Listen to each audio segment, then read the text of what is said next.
And thanks for inviting us in. It's now 11 o'clock. Right now, there are millions of apps available to anyone. All you need is your phone at your fingertips.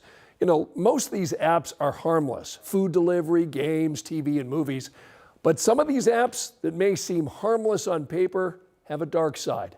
Tonight, court documents linked to the Haley Busby case are shedding light on one of them.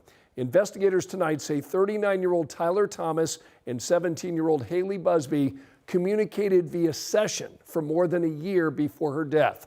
Our Logan Gay spent tonight looking into the app and others like it. So Logan, there's really something uneasy about something so easy. That's right, Scott. Bartholomew County Deputy Prosecutor Christina Karbov says if your child is using an encrypted app on their phone, that's the first red flag parents should notice. It doesn't matter how old you are. Most people want some level of privacy on their phones. But how much is too much? And when does privacy start to become dangerous? All the offender's really looking for at first, though, is just a place to chat one-on-one with the child where they think a parent isn't necessarily looking over the child's shoulder. Court documents show 39-year-old Tyler Thomas told detectives he used the Session app to plan Busby's runaway attempt and transportation. Christina Karbov with the Bartholomew County Prosecutor's Office says cases like this are not unusual. The offender convinces the child to go to another platform. So they might meet in a game and say, hey, let's go chat over in Instagram or in Snapchat or Kik or Session. Karbov says parents should know what apps their kids are using, especially encrypted ones. As a parent, to me, that's a red flag. Why does my child have this app? And then it's time for me to sit down and have a conversation with my child about who showed you this app. What are you communicating? Court documents say Thomas told detectives that Session requires a specific code or string of numbers to access or recover account data. He said deleting this code would prevent police from seeing the messages. Once the communication becomes encrypted end to end, law enforcement can't, or the technology companies can't see what's going on in that chat the way that they can on other applications. Karbov says Haley's story shows the danger isn't always outside your home. Sometimes it's right at your fingertips. I think for some parents, they think this would never be my child. And let Haley's family remind you that it could be your child, because she is everyone's child right now. So I downloaded the Session app myself, and the terms say it's only for users 17 and older. But when I downloaded it, there was no age verification, not even a prompt asking users to confirm they were 17. Yeah, this is good information for parents to know. Logan, thanks so much. Tyler Thomas currently faces charges of tampering with evidence and pandering sexually oriented matter involving a minor. He is not charged yet with killing Haley. Thomas is expected back in court tomorrow.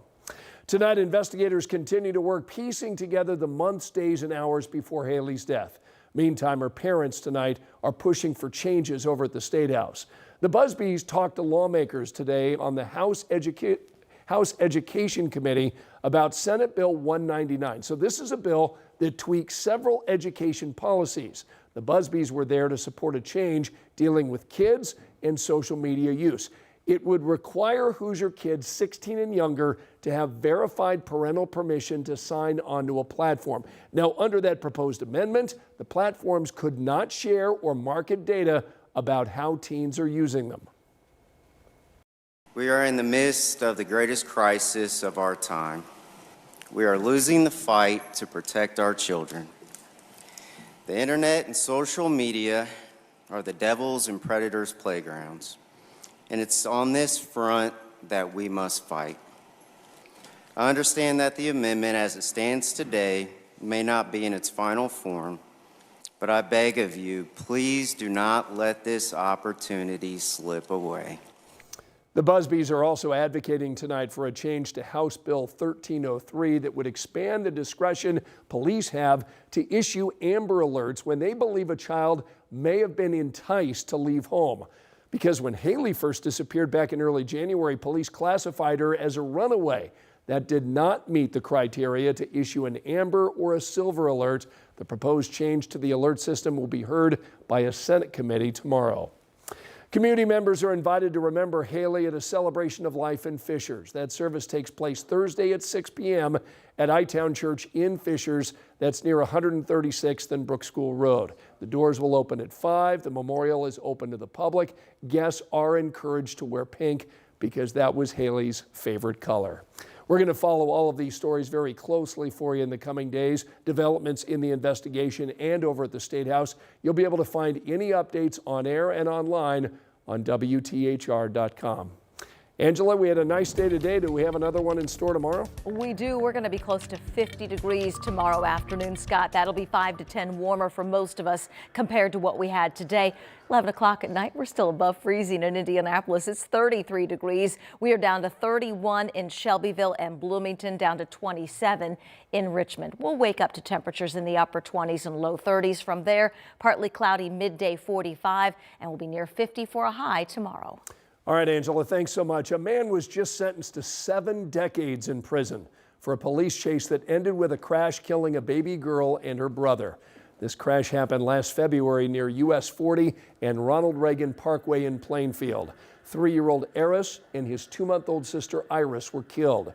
Their dad was seriously injured. Police were chasing Sadani Pettis in a stolen car. He was going nearly 90 miles per hour at the time of the crash. Pettis pleaded guilty to the charges against him last month. We were not allowed to have cameras in court, but the children's loved ones addressed Pettis during the sentencing, telling stories about the lives lost and the pain that will never go away. From day one, this family has been just the epitome of strength in light of the circumstances. Today was no exception. No sentence is going to be justice. We cannot bring back Aries and Iris. The judge sentenced Pettis to 74 years behind bars. Pettis says he intends to appeal. He has 30 days to file.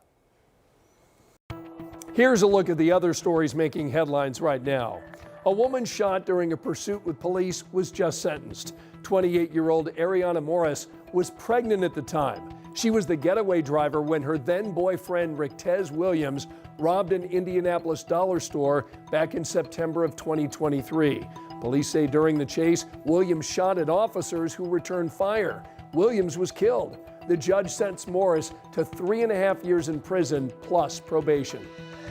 Tonight, prosecutors believe a 5-year-old girl who died from starvation suffered more abuse than previously believed. Kinsley Welty died in 2024. Her mom, Toni McClure, is accused of killing her. Now the state amended those charges, saying the abuse dated back to 2021. McClure's trial is currently set for June. Investigators just identified the man found dead inside of a burned car on Sunday. According to the Marion County Coroner's Office, 56-year-old Michael Lockridge died after getting shot in the head. Police found him near 29th and MLK. Tonight, it's now a homicide investigation. A man accused in a deadly hit and run just made his first appearance in court. A judge set bond for 25-year-old Javante Wilkins at $25,000. The crash happened last week near 34th and Shadeland. Wilkins is due back in court next month. Hundreds of students walked out of Lawrence Central High School today, protesting U.S. immigration policy and the actions of ICE. It was a peaceful protest, but police were there just in case. That demonstration lasted about an hour. It's the latest in a series of protests that have taken place across Indiana and the country. Remember, you can find all of our latest local stories streaming anytime. Just scan this QR code on your screen.